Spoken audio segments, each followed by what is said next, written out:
जिस जोश के साथ आपने जयकारा लगाया उसी जोश के साथ एक बार सबसे पहले भाई हिमांशु जी और उनकी पूरी टीम के लिए जोर से तालियां हो जाए। काफ़ी दूर से सब लोग आते हैं और काफ़ी दिनों से पूरी कोशिश करने के बाद सब जो इनकी बेस्ट टीम पे वो अरेंज हो पाई है और उसके लिए हिमांशु जी का पूरे परिवार की तरफ से मैं बहुत शुक्रिया करता हूँ। आमतौर पर मैं छोटी छोटी कविताएं लिखता रहता हूँ, लेकिन आज जीवन में आज पहली बार एक गीत लिखा था कुछ दिन पहले और मेरा बहुत बड़ा सौभाग्य है कि ये गीत मुझे माँ के दरबार में और इस माँ शक्ति के सामने मुझे पढ़ने का मौका मिला। कहते हैं कि आज जागरण है और भजन पढ़ने चाहिए, लेकिन मैं ये गीत है और मैं मानता हूं कि जो सब मात शक्ति के लिए कहे जाए वो गीत भी कोई भजन से कम नहीं। गीत की भूमिका बस इतनी है, इस गीत का शीर्षक यह है एक विदाई।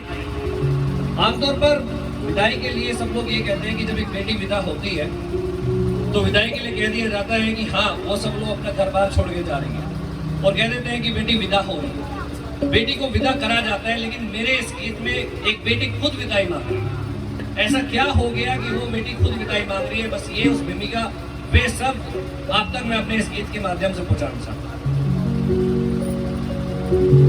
बस एक गुजारिश है इस गीत को पढ़ने से पहले, अगर आज कोई यहाँ पर सास बैठी है तो वो एक माँ बनकर अपनी बेटी का चेहरा सामने रखकर इस गीत को महसूस करना, और अगर कोई बहू बैठी है तो एक बेटी बनकर अपनी माँ का चेहरा सामने रखकर इस गीत को महसूस करना। पढ़ता हूं मैं इस गीत।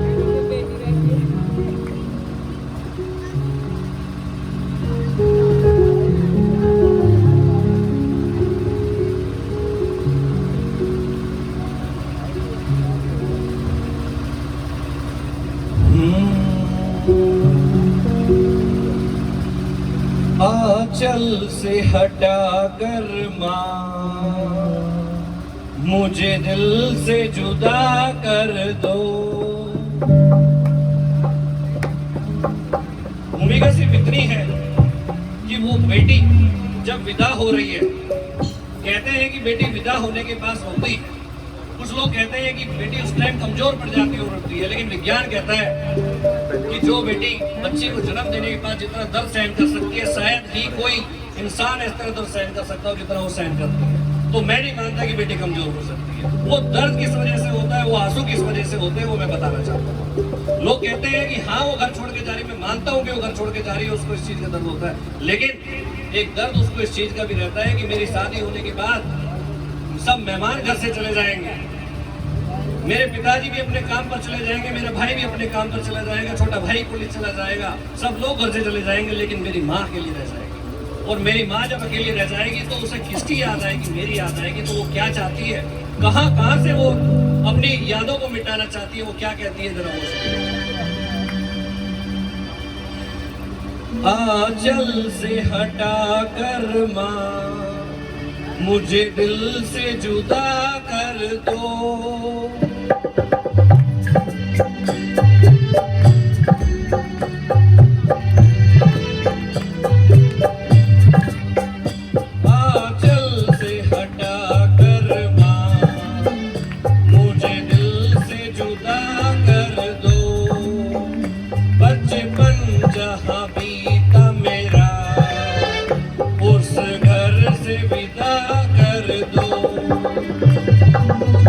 जहाँ बीता मेरा उस घर से विदा कर दो।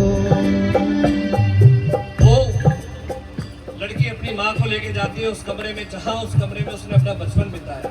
उस कमरे में एक तस्वीर लगी हुई है, इसकी बचपन की फोटो है, एक बिस्तर है जहाँ पर वो खेली है, बैठी है और उठी है। उसको लगता है कि सबसे ज्यादा इस कमरे में याद आएगी, तो क्या कहती है उस तस्वीर को देखकर अपनी माँ से दोस्त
और उस दिन में जब वो अपने घर से बाहर आ रही होती है, उसकी नजर पड़ती है रसोई में, जहां उसने अपनी पहली रोटी को बेलना सीखा है।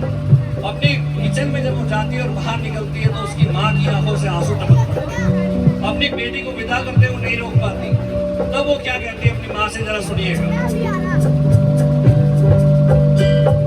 चूल्हे की वो अग्नि तपते थे जहां दोनों, चूल्हे की वो अग्नि तपते थे जहां दोनों, चूल्हे की वो अग्नि तपते थे जहां दोनों, चूल्ही थी जहां रोटी वहां आंसू मत बोलो, रोटी से हटा कर माँ बेटी को विदा कर दो, आंचल से हटा कर माँ मुझे घर से विदा कर दो।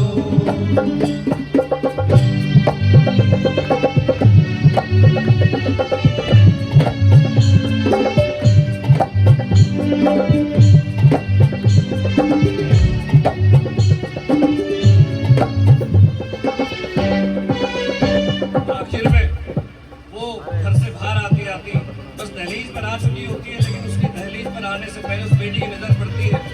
वो अपने घर में एक छोटा सा पौधा लाई होगी कभी, जिसे उसने खूब पानी से सींचा होगा। वहीं उसके पिताजी भी बैठे थे। तो बस जाने से पहले अपनी माँ से एक और गुजारिश करती है, आखिरी अंतर है इसकी इच्छा, बस प्यार कीजिएगा इसकी।